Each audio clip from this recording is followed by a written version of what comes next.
Agimat ni Paraon. Mga kaagimat, batuo mo na itim mga kaagimat. Maraming mga antingero ang merong taglay na ganito. Depende sa blessing mo mga kaagimat o sa ritual kung anong bertud nito. Pero usually, ang kapangyarihan nito ay hindi putukan ng baril.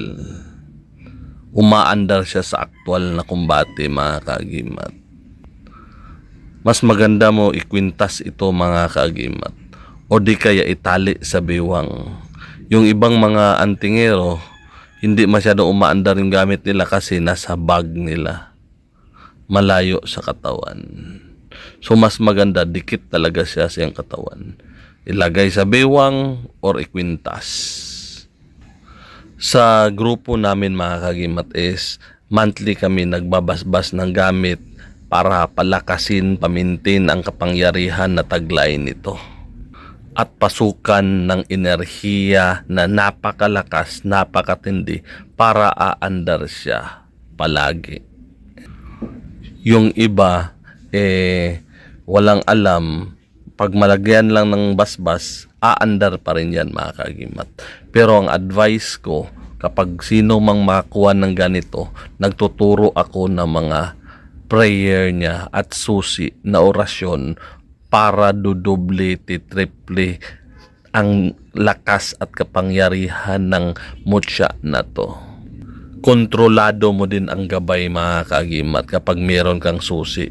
Kung wala kang susi, dala-dala mo lang palagi, depende sa kanya kung aandar o hindi. Pero yan ang importante, kung basbasan siya, ritualan every month, at least every month, para kontrolado, aandar siya palagi kasi pinapakain mo ng basbas. Lalo na kung makuha mo ang mga susi, mga orasyon, para kahit anong oras ay tawagin ang gabay, aandar siya kasi alam mo kung paano. Ang dasal mga kaagimat ay doon ka magdasal sa Diyos Ama, sa Diyos Anak at Diyos Espiritu Santo. Wala nang ibang Diyos maliban sa Kanya. Ang Diyos na gawa sa langit at lupa. Doon ka magdasal sa Diyos sa lahat ng Diyos at Panginoon sa lahat ng Panginoon. Ang Diyos ni Abraham, Diyos ni Jacob at Moses. Siya ang nagawa sa langit at lupa at pati nandito sa mga mutya. Siya ang nagawa nito. Siya din ang magpapagana, magbigay ng kapangyarihan nito. At gamitin sa mabuti. Hindi pwede gamitin sa masama, hindi pwede gamitin sa abuso. Mawala ang bisa kasi ang Diyos, siya ang nagbigay, kaya niyang bawiin kapag gamitin mo sa masama. Kung gamitin mo sa masama, kung wala kang tiwala, doon ka na lang sa ang Diyos kasi kahit sa Biblia, kailangan mo magtiwala sa Kanya. Kung wala kang tiwala, wag na lang. Doon ka lang sa mga engkanto o demonyo kapag gamitin mo siya sa masama. Papaanda rin yan ng demonyo, pero pang masamaan na, negatibo na yung enerhiya at lakas. Para ka isang mangkukulam, negatibo. Madaling magsilos, magalitin o ano pa mang negatibo na mga emosyon. Advice ko sa iyo mga kaagimat ay magdasal palagi sa Diyos, lalo na kung meron kang mga agimat na mga ganito.